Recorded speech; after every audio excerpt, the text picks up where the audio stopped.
सो hi everyone. तो अब हम बात करते हैं डोंट, आपको क्या चीजें नहीं करनी है before your exam. New book start करना, नो नो नो। अगर आप कोई भी न्यू बुक स्टार्ट करोगे लास्ट मंथ में तो ये आपको सिर्फ बर्डन और टेंशन ही देने वाला है। तो कोई भी न्यू बुक स्टार्ट मत करो, अपना ही सिलेबस आप बढ़ाओगे इस वजह से। और लास्ट मंथ में आपको बर्डन नहीं लेना है, जितना हो सके आपको अपना सिलेबस कम करते जाना है शॉर्ट नोट्स बना के। इसीलिए डोंट स्टार्ट एनी भी न्यू बुक।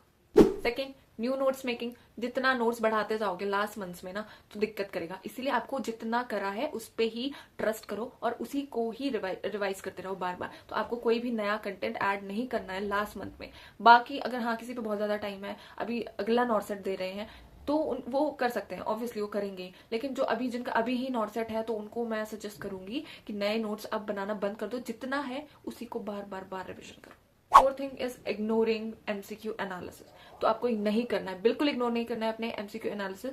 या कोई भी आपने टेस्ट दिया उसमें आपने गलत किए हैं उनको आप एनालाइज नहीं कर रहे हो रैशनल के साथ, तो ये आपको कभी भी बेनिफिशियल नहीं होगा। अगर आप सिर्फ टेस्ट दे रहे हो और उसका एनालिसिस नहीं कर रहे हो तो आपको एनालिसिस जरूरी करना है। जो भी आप एनालाइज करते हो, जो भी आप क्वेश्चन करते हो, गलत करते हो, उसको आप मिस्टेक बुक में फटाफट से लिख दो एंड नेक्स्ट डे आप उसको रिविजन जरूर करो। Fourth thing is comparison with others.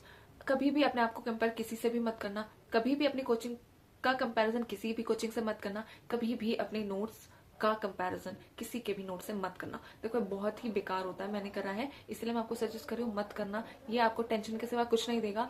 मैं खुद बता रही हूँ, मैंने इतने सारे कोचिंग के नोट्स देखे हैं ना, सबके सेम होते हैं सबके। तो अपने नोट्स पे भरोसा रखो, अपने पे ट्रस्ट रखो, बस पढ़ाई करते जाओ और कुछ काम नहीं करना, तुम्हें सिर्फ पढ़ना है, ठीक है। तो कंपैरिजन का हेडेक छोड़ दो।